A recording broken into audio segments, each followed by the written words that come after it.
ನಮಸ್ಕಾರ. ಸಿಡಿದೆದ್ದ ನಾಯಕರಿಗೆ ಅಮಿತ್ ಶಾ ಖಡಕ್ ವಾರ್ನಿಂಗ್. ಡಬಲ್ ಎಂಜಿನ್ ಸ್ಪೀಡ್ಗೆ ಗಢಗಢ ನಡುಗಿದ್ಯಾರು? ಬಿಜೆಪಿ ನಾಯಕರಿಗೆ ಶಾ ಹೇಳಿದ್ರ ವಿನ್ನಿಂಗ್ ಸೀಕ್ರೆಟ್.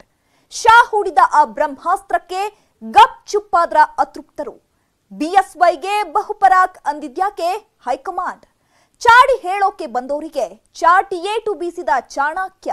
ಇದೇ ಈ ಹೊತ್ತಿನ ಬಿಗ್ ಸ್ಟೋರಿ. ಸೈಲೆಂಟ್. ನಾನು ಚೈತ್ರ ರಾಜ್.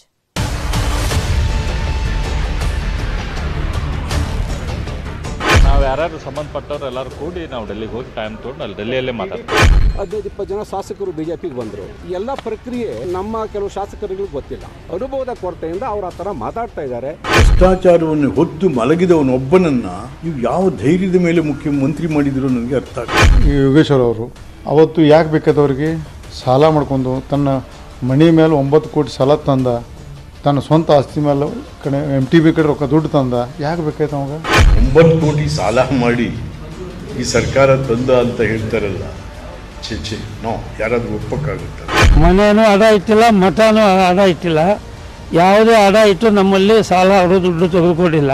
ಅವ್ರ ಬಲ್ಲೇನೂ CD ಅದ ಅಂತೇಳಿ ಇವರೆಲ್ಲರೂ ಬ್ಲ್ಯಾಕ್ ಮೇಲ್ ಮಾಡಿ ಇವತ್ತು ಮಂತ್ರಿ ಆಗೋದು, ರಾಜಕೀಯ ಕಾರ್ಯದರ್ಶಿ ಆಗ್ತಾ ಇದ್ದಾರೆ. ನಮ್ಮ ಮನೆಗೆ ಬಂದು ನೀವು ಎಲ್ಲರೂ ಬಾಪ ನೀವು ಎಲ್ಲರೂ ಮಂತ್ರಿ ಮಾಡೋಣ, ಆರಾಮ್ MLA ಗಿದ್ರೆ ಸಾಕಣ್ಣು ಅಂತ ಭಾಳಷ್ಟು BJP ಜನ ಬಂದಾರೆ. ವಿನಾಕಾರಣ ರಮೇಶ್ ಜಾರಕಿಹೊಳಿ ಅವರು ನನ್ನ ಸ್ನೇಹಿತರು, ಅವ್ರ ಬಗ್ಗೆ ಗೌರವ ಇದೆ. ನಿಮ್ಮ ಇಲಾಖೆಯಲ್ಲಿ ನಿಮಗೆ ಬೇಕಷ್ಟು ಕೆಲಸ ಇದೆ, ನೀವು ಕೆಲಸ ಮಾಡ್ರಿ. ಸಿಡಿದೆದ್ದ ನಾಯಕರಿಗೆ ಅಮಿತ್ ಶಾ ಖಡಕ್ ವಾರ್ನಿಂಗ್. भारतीय जनता पार्टी की सरकार अपना कार्यकाल पूर्ण करेगी और फिर एक बार 5 साल के लिए पूर्ण बहुमत की भारतीय जनता पार्टी की सरकार यहां कर्नाटक में बनने वाली है. येदियुरप्पा जी के नेतृत्व में विकास के ढेर सारे काम हुए.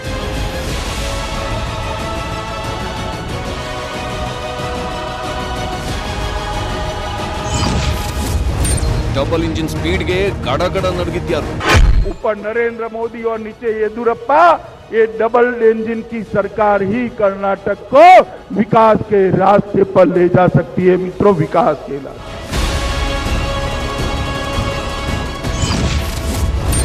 ಬಿಜೆಪಿ ನಾಯಕರಿಗೆ ಶಾ ಹೇಳಿದ್ರ ವಿನ್ನಿಂಗ್ ಸೀಕ್ರೆಟ್.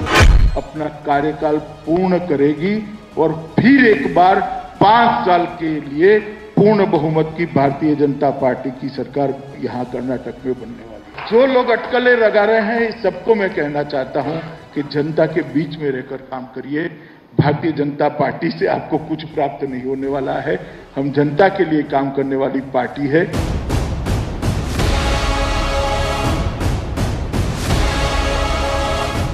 ಎರಡು ದಿನ ರಾಜ್ಯಕ್ಕೆ ಬಿಜೆಪಿ ಚಾಣಕ್ಯ ಅಮಿತ್ ಶಾ ಭೇಟಿ ಕೊಟ್ಟಿದ್ದೂ ಆಯಿತು. ಕೇಸರಿ ಕಲಿಗಳಿಗೆ ನೀತಿ ಪಾಠ ಹೇಳಿದ್ದೂ ಆಯಿತು. ಅಸಮಾಧಾನಿತರಿಗೆ ಖಡಕ್ ವಾರ್ನಿಂಗ್ ಕೊಟ್ಟಿದ್ದಾರೆ. ಡಬಲ್ ಇಂಜಿನ್ ಸ್ಪೀಡ್ಗೆ ಸಿಡಿದೆದ್ದವರೆಲ್ಲ ಗಡಗಡ ಅಂತ ನಡುಗಿಬಿಟ್ರು. ಬಿಜೆಪಿ ನಾಯಕರಿಗೆ ಶಾ ಹೇಳಿದ್ರ ವಿನ್ನಿಂಗ್ ಸೀಕ್ರೆಟ್. ಬಿಜೆಪಿಯಲ್ಲಿ ಭುಗಿಲೆದ್ದ ಭಿನ್ನಮತದ ಜ್ವಾಲೆಯನ್ನ ಶಾ ಶಮನ ಮಾಡಿದ್ದಾರೆ. ಬಿಎಸ್ವೈ ವಿರುದ್ಧ ನಿಗಿನಿಗಿ ಕೆಂಡ ಕಾರ್ತಿದ್ದವರಿಗೆ ಶಾ ಸರಿಯಾದ ಕ್ಲಾಸೆ ತೆಗೆದುಕೊಂಡಿದ್ದಾರೆ. ಅಷ್ಟೇ ಅಲ್ಲ, ಬಿಎಸ್ವೈ ನಾಯಕತ್ವಕ್ಕೂ ಬಹುಪರಾಕ್ ಎಂದಿದ್ದಾರೆ BJP Chanakya. BJP high command Amit Shah ಎಲ್ಲರಿಗೂ ಮಾತಿನ ಚಾಟಿಯೇಟು ಬೀಸಿದ್ರು ಯಾಕೋ ಕೇಸರಿ ಪಾಳ್ಯದಲ್ಲಿ ಇನ್ನೂ ಎಲ್ಲವೂ ಸರಿಹೋದಂತೆ ಕಾಣ್ತಾ ಇಲ್ಲ. ಮತ್ತೆ ಭಿನ್ನಮತದ ಜ್ವಾಲೆ ಭುಗಿಲೆದ್ದಿದೆ. ಹೈಕಮಾಂಡ್ ವಾರ್ನಿಂಗ್ ಕೊಟ್ಟರೂ ಅತೃಪ್ತರು ಬಗ್ತಾ ಇಲ್ಲ. ಬಿಜೆಪಿಯಲ್ಲಿ ಮತ್ತೆ ಬಂಡಾಯದ ಬಾವುಟ ಹಾರಿದ್ದು. ಶಾ ವಾರ್ನಿಂಗು ಶಾಸಕರು ಕ್ಯಾರೆ ಅಂತಿಲ್ಲ. ಮತ್ತೆ ಸಚಿವಾಕಾಂಕ್ಷಿಗಳು ದೆಹಲಿಗೆ ಯಾತ್ರೆ ಬೆಳೆಸಿದ್ದು ಕಮಲಕೋಟೆಯಲ್ಲಿ ಮತ್ತೆ ಅಪಸ್ವರದ ಕಾರ್ಮೋಡ ಆವರಿಸಿದೆ. ಡೆಲ್ಲಿಯಲ್ಲೇ ಮಾತಾಡ್ತೀವಿ. ಅನುಭವದ ಕೊರತೆಯಿಂದ ಅವರು ಆ ಥರ ಮಾತಾಡ್ತಾ ಇದ್ದಾರೆ. ಯಾವ ಧೈರ್ಯದ ಮೇಲೆ ಮುಖ್ಯಮಂತ್ರಿ ಮಾಡಿದ್ರು ನನಗೆ ಅರ್ಥ ಆಗ್ತದೆ. MTB ಕಡೆ ರೊಕ್ಕ ದುಡ್ಡು ತಂದ, ಚೆ ನೋ, ಯಾರಾದ್ರೂ ಒಪ್ಪಕ್ಕಾಗುತ್ತೆ? ಮನೇನೂ ಅಡ ಇಟ್ಟಿಲ್ಲ, ಮಠನೂ ಅಡ ಇಟ್ಟಿಲ್ಲ. ಇವರೆಲ್ಲರೂ ಬ್ಲ್ಯಾಕ್ ಮೇಲ್ ಮಾಡಿ ಇವತ್ತು ಮಂತ್ರಿ ಆಗೋದು, ರಾಜಕೀಯ ಕಾರ್ಯದರ್ಶಿ ಆಗ್ತಾ ಇದ್ದಾರೆ. ನಿಮ್ಮ ಇಲಾಖೆಯಲ್ಲಿ ನಿಮಗೆ ಬೇಕಷ್ಟು ಕೆಲಸ ಇದೆ, ನೀವು ಕೆಲಸ ಮಾಡ್ರಿ. ರಾಜ್ಯದಲ್ಲಿ ಯಾವಾಗ ಸಚಿವ ಸಂಪುಟ ವಿಸ್ತರಣೆಯಾಯಿತು ಅದರ ಬೆನ್ನಲ್ಲೇ ಕೇಸರಿ ಪಾಳ್ಯದಲ್ಲಿ ಅಲ್ಲೋಲ ಕಲ್ಲೋಲವೇ ಸೃಷ್ಟಿಯಾಗಿತ್ತು. ಮಹಾಕಂಪನವೇ ಉಂಟಾಯಿತು. ಸಂಪುಟದಲ್ಲಿ ಯೋಗೇಶ್ವರ್ಗೆ ಮಣೆ ಹಾಕಿದ್ದೇ ತಡ. ಅತೃಪ್ತರೆಲ್ಲರೂ ಸಿಡಿದೆದ್ರು. ಸಿಎಂ ವಿರುದ್ಧವೇ ಬಂಡಾಯವೆದ್ರು. ಇನ್ನೂ ಮುಂದೆ ಹೋಗಿ ಬಿಎಸ್ವೈ ಬುಡವೇ ಅಲ್ಲಾಡುವಂತಹ ಹೇಳಿಕೆ ಕೊಟ್ಟರು ಕೆಲ ಕೇಸರಿ ಕಲಿಗಳು. ವಿಜಯಪುರ ಶಾಸಕ BJP fire brand Basanagouda Patil Yatnal BSY ವಿರುದ್ಧ CD ಬಾಂಬ್ ಸಿಡಿಸಿದ್ರು. ಇದು ರಾಜ್ಯ ರಾಜಕೀಯದಲ್ಲೇ ದೊಡ್ಡ ಮಟ್ಟಿಗಿನ ಸಂಚಲನ ಮೂಡಿಸಿತು. ಯತ್ನಾಳ್ ಬೆನ್ನಲ್ಲೇ ಹಳ್ಳಿ ಹಕ್ಕಿ H ವಿಶ್ವನಾಥ್ ಕೂಡ CD ಸ್ಫೋಟ ಮಾಡಿದ್ರು. ಕೆಲವರು ಸಿಎಂಗೆ CD ತೋರಿಸಿ ಭಯಪಡಿಸಿ ಬ್ಲಾಕ್ ಮೇಲ್ ಮಾಡಿ ಸಚಿವ ಸ್ಥಾನ ಗಿಟ್ಟಿಸಿಕೊಂಡಿದ್ರು ಅಂತ ಕಿಡಿಕಾರಿದ್ರು. ಈ 3 ಜನ ಕೂಡಿ ಬ್ಲ್ಯಾಕ್ ಮೇಲ್ ಮಾಡ್ತಾ ಇದ್ದಾರೆ. ಇನ್ನೂ ಇಬ್ಬರು ಅದಾರೆ, ಅವ್ರ ಬಲ್ಲಿನೂ CD ಅದಾವ ಅಂತೇಳಿ ಇವರೆಲ್ಲರೂ ಬ್ಲ್ಯಾಕ್ ಮೇಲ್ ಮಾಡಿ ಇವತ್ತು ಮಂತ್ರಿ ಆಗೋದು, ರಾಜಕೀಯ ಕಾರ್ಯದರ್ಶಿ ಆಗ್ತಾ ಇದ್ದಾರೆ. ಆದ್ರೆ ಬಸನಗೌಡ ಪಾಳ್ಯ ಯತ್ನಾಳ್ ಯಾರಿಗೂ ಬ್ಲ್ಯಾಕ್ ಮೇಲ್ ಮಾಡೋವಲ್ಲ. ಹೋರಿ ಹಿಡಿತಾರೆ ಅಂತಾರೆ, ಹಿಡಿತಾರೆ ಅದಂತ ಮಾಡ್ತಾರೆ. ಯತ್ನಾಳ್ ಪತ್ನಾಳ್ ಅಂತವ್ರು ತೆಗೆದೇ ಮಾಡ್ತಾರೆ, ಒಬ್ಬೊಬ್ಬರಾಗಿ ಬಿಡುಗಡೆ ಮಾಡ್ತಾರೆ. ಒಂದೇ CD ಕಾಪಿ ಸಿಗ್ತವೆ. BSY ನಿರ್ಧಾರದಿಂದ ಹಲವರು ಕೆಂಡಾಮಂಡಲರಾಗಿದ್ರು. ದಿಲ್ಲಿಗೆ ಹೋಗ್ತೀವಿ, ವರಿಷ್ಠರ ಮುಂದೆ ದೂರು ನೀಡ್ತೀವಿ, ಯೋಗ್ಯರಿಗೆ CM ಮಣೆ ಹಾಕಿಲ್ಲ, ಹೀಗೆ ಪುಂಖಾನುಪುಂಖವಾಗಿ ದೂರುಗಳ ಸರಮಾಲೆಯೇ ಕೇಳಿ ಬರ್ತಿತ್ತು. ಹಾಗಾಗಿ ಅಮಿತ್ ಶಾ ರಾಜ್ಯಕ್ಕೆ ಬಂದಾಗ ಹಾಗಾಗುತ್ತೆ, ಹೀಗಾಗುತ್ತೆ, ಯಡಿಯೂರಪ್ಪನವರ ಕುರ್ಚಿಗೆ ಕಂಟಕ ಬರುತ್ತೆ ಅಂತ 108 ಜನ ಬೊಬ್ಬೆ ಹೊಡೆದಿದ್ರು. ದೂರು ಕೊಡ್ತೀವಿ ಅಂದವರು 10 ಜನ. ಆದ್ರೆ ಅಮಿತ್ ಶಾ ಬಂದಾಗ ಅದ್ಯಾವುದೂ ಆಗ್ಲೇ ಇಲ್ಲ. ಯಾಕಂದ್ರೆ BSY ಕುರ್ಚಿಗೆ ಯಾವುದೇ ರೀತಿ ಕಂಟಕ ಇಲ್ಲ ಅಂತ ಪರೋಕ್ಷವಾಗಿ ಅಮಿತ್ ಶಾ ಸ್ಪಷ್ಟ ಸಂದೇಶ ರವಾನಿಸಿದ್ರು. ऊपर नरेंद्र मोदी और नीचे येदियुरप्पा, ये डबल इंजन की सरकार ही कर्नाटक को विकास के रास्ते पर ले जा सकती है मित्रों, विकास के रास्ते। और ये जो पंचायत के चुनाव आए हैं, ये पंचायत के चुनाव इसी बात का द्योतक है कि नरेंद्र भाई और येदियुरप्पा की जोड़ी को कर्नाटक की जनता ने थप्पा लगाकर आगे बढ़ाने का फैसला किया।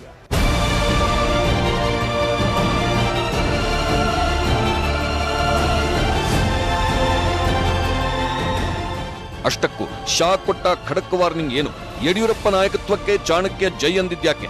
ಯಾರಿಗೂ ಮಾತನಾಡೋಕೆ ಅವಕಾಶ ಕೊಡದ ಹಾಗೆ ಭಿನ್ನಮತ ಶಮನ ಮಾಡಿದ ಹೇಗೆ? ಇವೆಲ್ಲವನ್ನ ನಾವು ನಿಮ್ಗೆ ಇನ್ ಡೀಟೇಲ್ ಆಗಿ ಹೇಳ್ತೀವಿ. ಆದ್ರೆ ಅದಕ್ಕೂ ಮುನ್ನ ಶಾ ಎಚ್ಚರಿಕೆಯ ಸಂದೇಶ ರವಾನಿಸಿದ್ರು. ರಾಜ್ಯ ರಾಜಕೀಯದಲ್ಲಿ ಮತ್ತೆ ಯಾವ ರೀತಿ ಭಿನ್ನಮತ ಭುಗಿಲೆದ್ದಿದೆ ಅನ್ನೋದನ್ನ ಒಮ್ಮೆ ಕಣ್ಣು ಹಾಯಿಸೋಣ. ಮತ್ತೆ ದೆಹಲಿ ಯಾತ್ರೆಗೆ ರೇಣುಕಾಚಾರ್ಯ ಪ್ಲಾನ್. ಹಿರಿಯರನ್ನ ಕೈಬಿಡುವಂತೆ ಹಾಕ್ತಾರ ಒತ್ತಡ. ಅಮಿತ್ ಶಾ ಬಂದು ಹೋಗೋವರೆಗೂ ಸುಮ್ಮನಿದ್ದ ಆಕಾಂಕ್ಷಿಗಳು ಮತ್ತೆ ಈಗ ತಮ್ಮ ಬಾಲ ಬಿಚ್ಚಿದ್ದಾರೆ. ಸೈನಿಕನ ವಿರುದ್ಧ ಸಿಡಿದು ನಿಂತಿರುವ ಅಸಮಾಧಾನಿತರು ಮತ್ತೆ ದಿಲ್ಲಿಗೆ ಹಾರೋಕೆ ಸಜ್ಜಾಗಿದ್ದಾರೆ.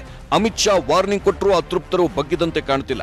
ಸಚಿವ ಸ್ಥಾನಕ್ಕಾಗಿ ಅತೃಪ್ತರು ಮತ್ತೆ ದೆಹಲಿ ಯಾತ್ರೆಗೆ ಸಜ್ಜಾಗಿದ್ದಾರೆ. ಇದೇ ವಾರದಲ್ಲಿ ಒಂದು ದಿನ ರೇಣುಕಾಚಾರ್ಯ ದಿಲ್ಲಿಗೆ ಹೋಗಲು ತಯಾರಿ ನಡೆಸುತ್ತಿದ್ದಾರೆ. ಸಂಪುಟ ವಿಸ್ತರಣೆ ಮರುದಿನವೇ ರೇಣುಕಾಚಾರ್ಯ ದಿಲ್ಲಿಗೆ ಹೋಗಿ ರಾಜ್ಯ ಉಸ್ತುವಾರಿ ಅರುಣ್ ಸಿಂಗ್ ಭೇಟಿಯಾಗಿದ್ರು. CD ಹೆಸರಲ್ಲಿ CMಗೆ ಬ್ಲಾಕ್ ಮೇಲ್ ಮಾಡಲಾಗಿದೆ ಎಂದು ಮತ್ತೊಮ್ಮೆ ದೂರು ಸಲ್ಲಿಸೋಕೆ ಸಜ್ಜಾಗಿದ್ದಾರೆ ಹೊನ್ನಾಳಿ ಗೂಳಿ ರೇಣುಕಾಚಾರ್ಯ. ಅಮಿತ್ ಶಾ ಭೇಟಿಗೆ ರೇಣುಕಾಚಾರ್ಯ ನಿರ್ಧರಿಸಿದ್ದಾರೆ. ಹಿರಿಯರನ್ನ ಕೈಬಿಟ್ಟು ಹೊಸಬರಿಗೆ ಅವಕಾಶ ನೀಡುವಂತೆ ಮನವಿ ಮಾಡಿಕೊಳ್ಳಲಿದ್ದಾರೆ. ಯೋಗೇಶ್ವರ್ ವಿರುದ್ಧ ಹರಿಹಾಯ್ದ ಅಭಯ್ ಪಾಟೀಲ್. ಇನ್ನೊಂದು ಕಡೆ ಶಾಸಕ ಅಭಯ್ ಪಾಟೀಲ್ ಕೂಡ ಸಂಪುಟ ವಿಸ್ತರಣೆಯಾದಾಗಿನಿಂದಲೂ ಕೊತ ಅಂತ ಕುದೀತಿದ್ದಾರೆ. ಯೋಗೇಶ್ವರ್ ವಿರುದ್ಧ ಕಿಡಿಕಾರಿದ್ದು ಹೈಕಮಾಂಡ್ ಭೇಟಿಗೆ ನಿರ್ಧರಿಸಿದ್ದಾರೆ.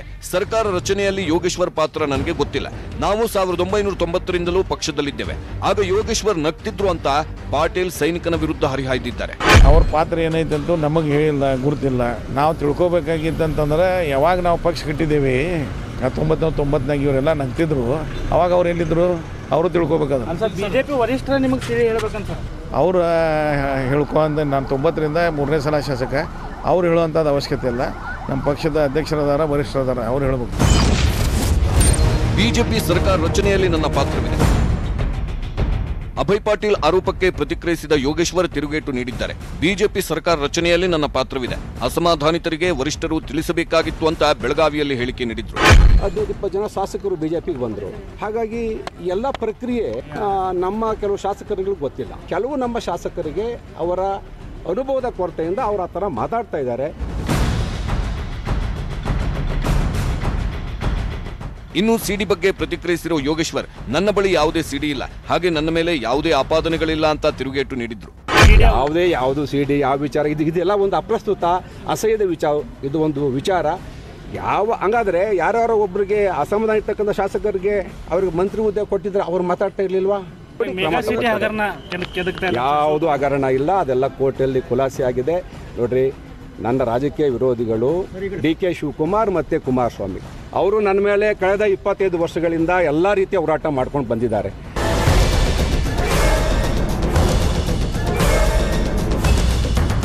ಬೆಳಗಾವಿಗೆ ಅಮಿತ್ ಶಾ ಭೇಟಿ ಕೊಟ್ಟಾಗ ಸಚಿವ ಸ್ಥಾನ ವಂಚಿತ ಅರವಿಂದ್ ಬೆಲ್ಲದ್ ಕೂಡ ಮಾತನಾಡಿ, ನಾವು ಅಸಮಾಧಾನಿತ ಶಾಸಕರು ಚರ್ಚೆ ಮಾಡಿದ್ದೀವಿ, ದಿಲ್ಲಿಗೆ ಹೋಗಿ ದೂರು ಕೊಡ್ತೀವಿ ಅಂದಿದ್ರು. ನಾವು ಯಾರ್ಯಾರು ಸಂಬಂಧಪಟ್ಟವ್ರು ಎಲ್ಲರೂ ಕೂಡಿ ನಾವು ಡೆಲ್ಲಿಗೆ ಹೋಗಿ ಟೈಮ್ ತೊಗೊಂಡು ಅಲ್ಲಿ ಡೆಲ್ಲಿಯಲ್ಲೇ ಮಾತಾಡ್ತೇವೆ. ನಾ ಅದೆಲ್ಲ ಮುಂದೆ ನಿಮ್ಗೆ ಗೊತ್ತಾಗೈತೆ. ಅದ್ರ ಬಗ್ಗೆ ಈಗೇನು ನ್ಯಾಚುರಲಿ ಆ ಟೈಪ್ ಆಗಿದ್ದ ಎಲ್ಲದ್ರ ಬಗ್ಗೆ ಮಾತುಕತೆ ಆಗೇ ಆಗಿರ್ತೈತಿ. ಸೊ ಅದ್ರ ಬಗ್ಗೆ ನಾವು ಮುಂದೆ ಡೆಲ್ಲಿಗೆ ಹೋಗ್ತೇವೆ. ಅಮಿತ್ ಶಾ ಬಂದು ಹೋದ್ರೂ ಕೂಡ ಯಾಕೋ ಕೇಸರಿಪಾಳ್ಯದಲ್ಲಿ ಭಿನ್ನಮತದ ಜ್ವಾಲೆ ಆರಿದಂತಿಲ್ಲ, ಅಪಸ್ವರದ ಕಾರ್ಮೋಡ ಸರಿದಂತೆ ಕಾಣುತ್ತಿಲ್ಲ. ಆದ್ರೆ ಬಿಜೆಪಿ ಚಾಣಕ್ಯ ರಾಜ್ಯಕ್ಕೆ ಎಂಟ್ರಿ ಕೊಟ್ಟಿದ್ರಿಂದ ರಾಜಾಹುಲಿಗೆ ಬಲ ಬಂದಂತಾಗಿದೆ. ಬಿಎಸ್ವೈ ಕುರ್ಚಿ ಮತ್ತಷ್ಟು ಗಟ್ಟಿಯಾದಂತಾಗಿದೆ. ಅಷ್ಟಕ್ಕೂ ಅಮಿತ್ ಶಾ ರಾಜ್ಯಕ್ಕೆ ಭೇಟಿ ಕೊಟ್ಟ 2 ದಿನದಲ್ಲಿ ಅಂತಹ ಯಾವ ರೀತಿ ಬೆಳವಣಿಗೆಗಳಾಯಿತು, ಇದರಿಂದ ಬಿಎಸ್ವೈ ವಿರೋಧಿಗಳು ತಂಡ ಹೊಡೆದಿರೋದ್ಯಾಕೆ ಅನ್ನೋದನ್ನ ನಿಮ್ಗೆ ತೋರಿಸ್ತೀವಿ.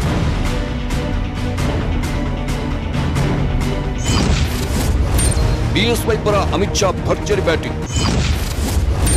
ಯಡಿಯೂರಪ್ಪ ನಾಯಕತ್ವದಲ್ಲಿ ರಾಜ್ಯ ಅಭಿವೃದ್ಧಿ ಕಂಡಿದೆ. ಸದ್ಯಕ್ಕೆ ಬಿಎಸ್ವೈ ಕುರ್ಚಿಗಿಲ್ಲ ಯಾವುದೇ ಕಂಟಕ.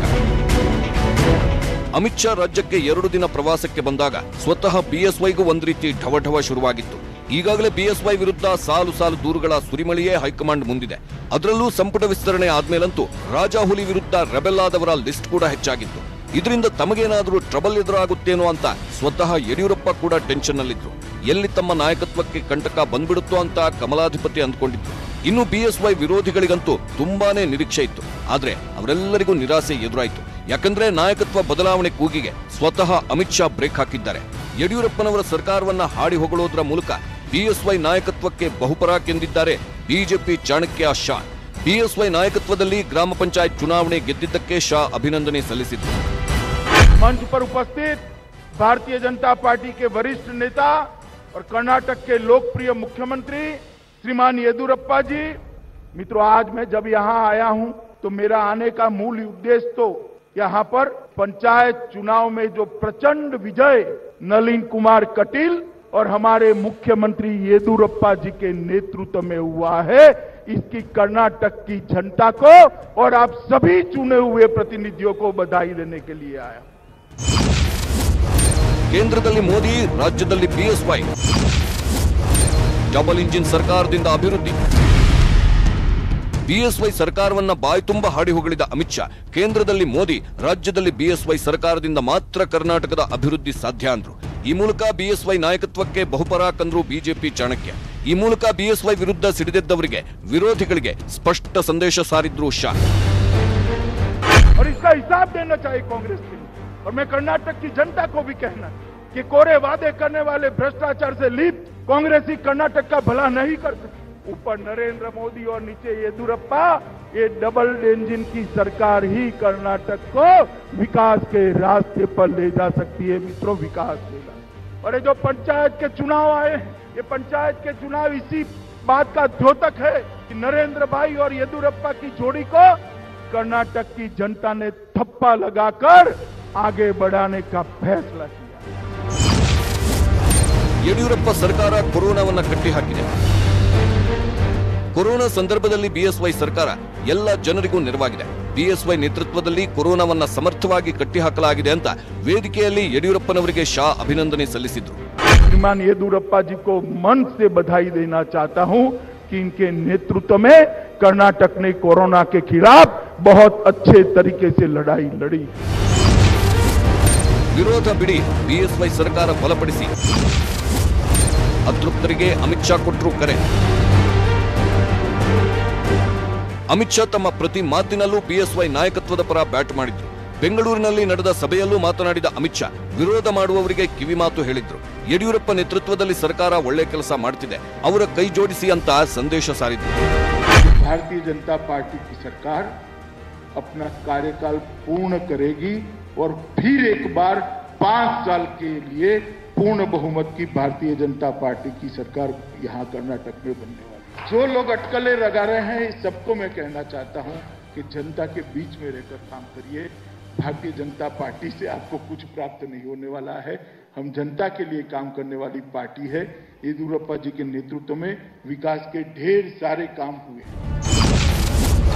ಬಿಎಸ್ವೈ ವಿರುದ್ಧ ಸಿಡಿದೆದ್ದವರೆಲ್ಲ ಗಪ್ಚುಪ್. ಶಾ ಮಾತಿಗೆ ತಂಡ ಹೊಡೆದ್ರ ಬಿಎಸ್ವೈ ವಿರೋಧಿಗಳು. ಯಾವಾಗ ಶಾ ಬಿಎಸ್ವೈ ಸರ್ಕಾರಕ್ಕೆ ಫುಲ್ ಮಾರ್ಕ್ಸ್ ಕೊಟ್ರೋ ರಾಜಾಹುಲಿ ವಿರುದ್ಧ ಸಿಡಿದೆದ್ದವರೆಲ್ಲರೂ ಫುಲ್ ಸೈಲೆಂಟ್ ಆಗ್ಬಿಟ್ರು. ನಾಯಕತ್ವ ಬದಲಾವಣೆ ಗೊಂದಲಕ್ಕೆ ತಮ್ಮ ಮಾತಿನ ಮೂಲಕವೇ ತೆರೆ ಎಳೆದ್ರು ಅಮಿತ್ ಶಾ. ಬಿಎಸ್ವೈ ಬೆಂಬಲಕ್ಕೆ ಸ್ವತಃ ಅಮಿತ್ ಶಾ ಅವರೇ ನಿಂತಿದ್ರು. ಅಮಿತ್ ಶಾ ಮಾತು ಕೇಳಿ ಬಿಎಸ್ವೈ ಫುಲ್ ಖುಷಿಯಾಗ್ಬಿಟ್ರು. ಕರ್ನಾಟಕದ ವಿಕಾಸಕ್ಕೆ ಬಿಎಸ್ವೈ ಬೆಸ್ಟ್, ಮೋದಿ ಯಡಿಯೂರಪ್ಪ ಜೋಡಿ ಹೀಗೆ ಮುಂದುವರಿಯುತ್ತೆ ಅಂದ್ರು. ನಮೋ ಬಿಎಸ್ವೈ ಜೋಡಿಗೆ ಶಹಬ್ಬಾಸ್ ಗಿರಿ ಕೊಟ್ಟರು ಶಾ. ಸಿಡಿದೆದ್ದ ನಾಯಕರಿಗೆ ಶಾ ಕ್ಲಾಸ್ ತೆಗೆದುಕೊಂಡಿದ್ದಾರೆ. ಬಿಎಸ್ವೈ ವಿರುದ್ಧ ದೂರು ಹೇಳೋಕೆ ಹೋದವರ ಬಾಯಿ ಮುಚ್ಚಿಸಿದ್ದಾರೆ ಬಿಜೆಪಿ ಚಾಣಕ್ಯ. ಇದರೊಂದಿಗೆ ಮುಂಬರುವ ಚುನಾವಣೆಗೆ ವಿನ್ನಿಂಗ್ ಸೀಕ್ರೆಟ್ ಬಿಟ್ಟುಕೊಟ್ಟಿದ್ದಾರೆ ಶಾ. ಕೊಟ್ಕೊಂಡು ಅವರನ್ನ ಭೇಟಿಯಾಗೋಕೆ ಕಾಯ್ತಾ ಇದ್ರು. ಸಂಪುಟ ವಿಸ್ತರಣೆ ಬಗ್ಗೆ ಕಂಪ್ಲೇಂಟ್ ನೀಡೋಕೆ ರೆಡಿಯಾದ್ರು. ಆದ್ರೆ ಆ ಒಂದು ಅಸ್ತ್ರದ ಮೂಲಕ ದೂರುಗಳನ್ನ ಹೇಳೋಕೆ ಬಂದವರ ಬಾಯಿ ಮುಚ್ಚಿಸಿದ್ರು ಶಾ. ಒಂದು ಕಡೆ ಸಂಪುಟ ವಿಸ್ತರಣೆಯಾಗಿತ್ತು. ಸಚಿವಾಕಾಂಕ್ಷಿಗಳ ಆಕ್ರೋಶ ಭುಗಿಲೆದ್ದಿತ್ತು. ಇದೇ ಟೈಮ್ನಲ್ಲೇ ಕೇಂದ್ರ ಗೃಹ ಸಚಿವ ಅಮಿತ್ ಶಾ ರಾಜ್ಯಕ್ಕೆ ಎಂಟ್ರಿ ಕೊಟ್ಟಿದ್ರು. ಯಾವಾಗ ಕರುನಾಡಿಗೆ ಬಿಜೆಪಿ ಚಾಣಕ್ಯ ಬರ್ತಾರೆ ಅಂದಾಗ್ಲೇ ಅತೃಪ್ತ ಶಾಸಕರು ತಮ್ಮದೇ ಲೆಕ್ಕಾಚಾರ ಹಾಕೊಂಡಿದ್ರು. ಅನೇಕ ಶಾಸಕರು ದಿಲ್ಲಿಗೆ ಹೋಗಿ ಬಿಎಸ್ವೈ ವಿರುದ್ಧ ದೂರನ್ನ ನೀಡಬೇಕು ಅಂತ ಇದ್ರು. ಆದ್ರೆ ಅಮಿತ್ ಶಾನೇ ಇಲ್ಲಿಗೆ ಬಂದಿರುವಾಗ ಅವರ ಬಳಿಯೇ ತಮಗಾದ ಅನ್ಯಾಯದ ಬಗ್ಗೆ ಮಾತನಾಡಬೇಕು, ಮಂತ್ರಿಗರಿಗೆ ಲಾಬಿ ನಡೆಸಬೇಕು ಅಂತ ಇನ್ನಿಲ್ಲದ ಪ್ಲಾನ್ ಮಾಡ್ಕೊಂಡಿದ್ರು. ಆದ್ರೆ ಅದ್ಯಾವುದು ಕೂಡ ವರ್ಕೌಟ್ ಆಗ್ಲೇ ಇಲ್ಲ. ಚಾಣಕ್ಯ ಚಾಣಾಕ್ಷತನ ಮೆರೆದಿದ್ದು ಯಾವುದಕ್ಕೂ ಸೊಪ್ಪೆ ಹಾಕೇ ಇಲ್ಲ. ಕೋರ್ ಕಮಿಟಿ ಸಭೆಯಲ್ಲಿ ಶಾ ನೀತಿ ಪಾಠ. ದೂರು ಹೇಳೋಕೆ ಹೋದವರಿಗೆ ಚಾಣಕ್ಯನ ಚಾಟಿಯೇಟು. ಪಕ್ಷ ಸಂಘಟನೆ ಬ್ರಹ್ಮಾಸ್ತ್ರಕ್ಕೆ ಸೈಲೆಂಟ್ ಆದ ಅತೃಪ್ತರು. ದೆಹಲಿಗೆ ಹೊರಡುವುದಕ್ಕೂ ಮುನ್ನ ಅಮಿತ್ ಶಾ ಅಸಮಾಧಾನಿತರು ಮುನಿಸಿಕೊಂಡವರಿಗೆ ಖಡಕ್ ಎಚ್ಚರಿಕೆ ಕೊಟ್ಟರು. ಬಿಜೆಪಿ ಕೋರ್ ಕಮಿಟಿ ಸಭೆಯಲ್ಲಿ ಶಾ ನೀತಿ ಪಾಠ ಮಾಡಿದ್ದಾರೆ. ನಿಮ್ಮ ಸಮಸ್ಯೆಗಳು ಏನೇ ಇದ್ರು ರಾಜ್ಯದಲ್ಲೇ ಬಗೆಹರಿಸಿಕೊಳ್ಳಿ. ಇಲ್ಲಿ ಮಾತನಾಡಿದ ಮೇಲೂ ಬಗೆಹರಿಯದಿದ್ರೆ ನಮ್ಮ ಬಳಿ ಬನ್ನಿ ಅಂತ ದೂರು ಹೇಳಲು ಬಂದವರಿಗೇನೆ ಚಾಟಿಯೇಟು ಬೀಸಿದ್ರು ಚಾಣಕ್ಯ. ಬಂಡಾಯ ಕೇಳಲಿಲ್ಲ, ತುಪ್ಪಾನೂ ಸುರಿಲಿಲ್ಲ. ಬೆಳಗಾವಿ ನೀತಿ ಪಾಠ ಮಾಡಿದ್ರು ಶಾ. ಬಿಎಸ್ವೈಗೆ ಅಭಯದ ಸೈಲೆಂಟ್ ಮೆಸೇಜ್ ಕೊಟ್ಟ ಅಮಿತ್ ಶಾ ಭಿನ್ನಮತಕ್ಕೆ ಏರದ ಮದ್ದು ಎಂಥದ್ದು ಗೊತ್ತಾ? ಕೈ ಎಡವಟ್ಟು ಕೇಸರಿಗೆ ಯಾಕೆ ನೀತಿ ಪಾಠ? ಜಿಲ್ಲೆ ತಾಲೂಕು ರಹಸ್ಯ ಬಿಚ್ಚಿಟ್ಟಿದ್ಯಾಕೆ? ಶಾ ಕೇಸರಿ ಕಾರ್ಯಕರ್ತರಿಗೆ ಅಧಿಕಾರ, ಭ್ರಷ್ಟಾಚಾರದ ಖಡಕ್ ಪಾಠ ಮಾಡಿದ್ರು. ಹಾಗಾದ್ರೆ ಶಾ ಮಾಡಿದ ಆ ನೀತಿ ಪಾಠ ಯಾವುದು ಅನ್ನೋದನ್ನ ಒಮ್ಮೆ ನೋಡೋಣ. ಸಮಸ್ಯೆ ತಾಲೂಕು ಮಟ್ಟದಲ್ಲಿದ್ರೆ ತಾಲೂಕು ಮಟ್ಟದಲ್ಲೇ ಮಾತಾಡಿ, ಜಿಲ್ಲಾ ಮಟ್ಟದಲ್ಲಿದ್ದರೆ ಜಿಲ್ಲಾ ಮಟ್ಟದಲ್ಲೇ ಬಗೆಹರಿಸಿಕೊಳ್ಳಿ, ರಾಜ್ಯ ಮಟ್ಟದಲ್ಲಿದ್ರೆ ರಾಜ್ಯ ನಾಯಕರ ಜೊತೆ ಬಗೆಹರಿಸಿಕೊಳ್ಳಿ. ಮಾತನಾಡಿದ ಮೇಲೆ ಬಗೆಹರಿಯದಿದ್ರೆ ಮಾತ್ರ ನಮ್ಮ ಬಳಿ ಬನ್ನಿ. ಬಿಜೆಪಿಯಲ್ಲಿ ಕುಟುಂಬ ರಾಜಕಾರಣ ಪ್ರವೇಶಿಸಬಾರದು. ಕುಟುಂಬ ರಾಜಕಾರಣ, ಭ್ರಷ್ಟಾಚಾರ, ಕಾರ್ಯಕರ್ತರ ಕಡೆಗಣನೆ, ಇದರಿಂದ ಕಾಂಗ್ರೆಸ್ ಅನ್ನ ಜನ ತಿರಸ್ಕರಿಸಿದ್ದು ಅನ್ನೋದು ನೆನಪಿರ್ಲಿ. ಬಿಜೆಪಿ ಪಕ್ಷದ ಸಿದ್ಧಾಂತವನ್ನ ಮುಖಂಡರು ತಿಳಿದುಕೊಳ್ಬೇಕು. ಅಧಿಕಾರಕ್ಕೆ ಅಂಟಿಕೊಳ್ಳದೆ ಪಕ್ಷ ಸಂಘಟನೆಯಲ್ಲಿ ತೊಡಗಬೇಕು. ಕಟ್ಟ ಕಡೆಯ ಕಾರ್ಯಕರ್ತನಿಗೂ ಪಕ್ಷದಲ್ಲಿ ಗೌರವ ನೀಡಬೇಕು. ಬಿಎಸ್ವೈ ಕೈ ಬಲಪಡಿಸಬೇಕು ಎಂದ ಶಾ. ಅಮಿತ್ ಶಾ ಚಾಟಿಯೇಟು ಬೀಸಿದ ಹಿನ್ನೆಲೆ ಸಿಎಂ ವಿರುದ್ಧ ಸಿಡಿದೆದ್ದವರೆಲ್ಲ ಕೈ ಹಿಸುಕಿಕೊಳ್ತಾ ಇದ್ರು. ಸಿಎಂ ವಿರುದ್ಧ ಅಮಿತ್ ಶಾಗೆ ದೂರನ್ನ ನೀಡಬಹುದು, ಅದು ವರ್ಕೌಟ್ ಆಗುತ್ತೆ ಅಂತ ಹಾಕೊಂಡಿದ್ದ ಎಲ್ಲ ಲೆಕ್ಕಾಚಾರಗಳು ಉಲ್ಟಾ ಪಲ್ಟಾ ಆಗ್ಬಿಟ್ವು. ಅಮಿತ್ ಶಾ ಪಕ್ಷ ಸಂಘಟನೆ ಅನ್ನೋ ಬ್ರಹ್ಮಾಸ್ತ್ರ ಹೂಡಿ ಒಂದೇ ಹೊಡೆತಕ್ಕೆ ಎಲ್ಲರ ಬಾಯಿ ಮುಚ್ಚಿಸಿದ್ರು. ಕೇವಲ ಬೆಳಗಾವಿಯಲ್ಲಿ ಮಾತ್ರವಲ್ಲ, ಬೆಂಗಳೂರಿನಲ್ಲಿ ನಡೆದ ಕೋರ್ ಕಮಿಟಿ ಸಭೆಯಲ್ಲೂ ಅಮಿತ್ ಶಾ ಬಿಎಸ್ವೈ ನಾಯಕತ್ವದ ಬಗ್ಗೆ ಮೆಚ್ಚುಗೆ ಸೂಚಿಸಿದ್ರು. ಶುರುವಾಗಿದೆ. ಆ 3 ಸಚಿವರು ಪ್ರಬಲ ಹುದ್ದೆಗಳ ಮೇಲೆ ಕಣ್ಣಿಟ್ಟಿದ್ದಾರೆ. ಯಾರೆಲ್ಲ ಖಾತೆಗಾಗಿ ಲಾಬಿ ನಡೆಸುತ್ತಿದ್ದಾರೆ ಈ ಬಗ್ಗೆ ಹೇಳ್ತೀವಿ ನೋಡಿ. ಬಿಎಸ್ವೈ ವಿರುದ್ಧ ಮತ್ತೆ ಕಿಡಿಕಾರಿದ ಫೈರ್ ಬ್ರ್ಯಾಂಡ್. ಬಿಎಸ್ವೈ ಅಂದ್ರೆ ಉರಿದುರಿದು ಬೀಳೋ ವಿಜಯಪುರ ಶಾಸಕ ಬಸನಗೌಡ ಪಾಟೀಲ್ ಯತ್ನಾಳ್ ಮತ್ತೊಮ್ಮೆ ರಾಜಾಹುಲಿ ವಿರುದ್ಧ ಕೆಂಡ ಕಾರಿದ್ದಾರೆ. ಹಾವೇರಿಯಲ್ಲಿ ಮಾತನಾಡಿದ ಯತ್ನಾಳ್ ರಾಜ್ಯದಲ್ಲಿ ಯಾವಾಗ ಏನು ಬೇಕಾದರೂ ಆಗಬಹುದು ಅಂತ ಮತ್ತೊಮ್ಮೆ ಹೊಸ ಬಾಂಬ್ ಸಿಡಿಸಿದ್ದಾರೆ. ಮತ್ತೆ ತಾವು ಸಚಿವರಾಗೋ ಬಗ್ಗೆ ಪುನರುಚ್ಚರಿಸಿದ ಯತ್ನಾಳ್ ಬಿಎಸ್ವೈ ಸಿಎಂ ಆಗಿರೋವರೆಗೂ ನಾನು ಸಚಿವನಾಗಲ್ಲ ಅಂತಲೇ ಹೇಳಿದ್ದಾರೆ. ಹಾಗೆ ವಲಸಿಗರ ವಿರುದ್ಧವೂ ವಾಗ್ದಾಳಿ ನಡೆಸಿದ್ದಾರೆ. ಯಾವಾಗ ಏನಾಗ್ತೈತೆ ಮೊದಲೇ ಹೇಳಿನ, ಯಾವುದೂ ಶಾಶ್ವತ ಇಲ್ಲ. ಯಾವಾಗ ಏನು ಬೇಕಾದ್ರೂ ಆಗ್ಬೋದು. ಡಿ ಕೆ ಶಿವಕುಮಾರ್ ಹೇಳಿದ್ರು, ಯೋಗೀಶ್ವರ್ ಹೇಳಿದ್ರು. ನಾನು ಯಡಿಯೂರಪ್ಪನವ್ರ ಮುಖ್ಯಮಂತ್ರಿಯವರಿಗೆ ಸಚಿವ ಆಗುವುದಕ್ಕೆ ಹೇಳಬೇಕು. ಪ್ರಬಲ ಖಾತೆಗಾಗಿ ಸಚಿವರ ಪೈಪೋಟಿ. ಇಷ್ಟೆಲ್ಲ ಬೆಳವಣಿಗೆಗಳ ನಡುವೆ ಕುತೂಹಲ ಮೂಡಿಸಿದ ಮತ್ತೊಂದು ಬೆಳವಣಿಗೆ ಅಂದ್ರೆ ಖಾತೆ ಹಂಚಿಕೆ ವಿಚಾರ. ಅಮಿತ್ ಶಾ ಬಂದ ಮೇಲೂ ಖಾತೆಗಳ ಹಂಚಿಕೆಯಾಗದೆ ನೂತನ ಸಚಿವರು ಅತಂತ್ರರಾಗಿದ್ದಾರೆ. ಈಗಾಗಲೇ ಸಿಎಂ ಯಡಿಯೂರಪ್ಪ ಉಡುಪಿಯಿಂದ ಬಂದ ತಕ್ಷಣ ವರಿಷ್ಠರೊಂದಿಗೆ ಮಾತನಾಡಿ ಖಾತೆ ಹಂಚಿಕೆ ಮಾಡಲಾಗುವುದು ಅಂತ ಹೇಳಿದ್ದಾರೆ. ಈಗ ಪ್ರಬಲ ಖಾತೆಗಾಗಿ ಸಚಿವರು ಕಣ್ಣಿಟ್ಟಿದ್ದಾರೆ. ಖಾತೆ ಶುರುವಾಗಿದೆ. ಯಾರ್ಯಾರ ಹೆಚ್ಚುವರಿ ಖಾತೆಗೆ ಬೀಳುತ್ತೆ ಕೊಕ್ಕೆ, ಯಾರ ಖಾತೆಗಳು ಅದಲು ಬದಲಾಗುತ್ತೆ ಅನ್ನೋ ಲೆಕ್ಕಾಚಾರ ಶುರುವಾಗಿದೆ. ಈ ಹಿಂದೆ ಕೈಗಾರಿಕಾ ಸಚಿವರಾಗಿದ್ದ ಮುರುಗೇಶ್ ನಿರಾಣಿ ಈ ಬಾರಿಯೂ ಮಧ್ಯಮ ಕೈಗಾರಿಕಾ ಖಾತೆಗೆ ಪಟ್ಟು ಹಿಡಿದು ಕುಳಿತಿದ್ದಾರೆ. ಇನ್ನೊಂದು ಕಡೆ ಇಂಧನ ಖಾತೆ ಹಾಗೂ ಬೆಂಗಳೂರು ನಗರ ಅಭಿವೃದ್ಧಿ ಖಾತೆ ಮೇಲೆ ಎಂಟಿಬಿ ನಾಗರಾಜ್ ಕಣ್ಣಿಟ್ಟಿದ್ದಾರೆ. ಹಾಗೆ ಮತ್ತೊಂದು ಕಡೆ ಬೆಂಗಳೂರು ನಗರ ಅಭಿವೃದ್ಧಿ ನನಗೆ ಬೇಕು ಅಂತ ಹಠ ಹಿಡಿದು ಕುಳಿತಿದ್ದಾರೆ ಸಚಿವ ಅರವಿಂದ್ ಲಿಂಬಾವಳಿ. ಅಮಿತ್ ಶಾ ಭೇಟಿಯಿಂದ ಬಿಎಸ್ವೈ ಕುರ್ಚಿ ಅಂತೂ ಸೇಫ್ ಆಗಿದೆ. ಸದ್ಯಕ್ಕೆ ಬಿಎಸ್ವೈಗೆ ಕುರ್ಚಿ ಟೆನ್ಷನ್ ದೂರ ಆಗಿದೆ. ಶಾ ಖಡಕ್ಕೆ ಎಚ್ಚರಿಕೆಯಿಂದ ಅತೃಪ್ತರು ಸದ್ಯಕ್ಕೆ ಬಾಯಿಗೆ ಬೀಗ ಹಾಕೊಂಡಿದ್ದಾರೆ.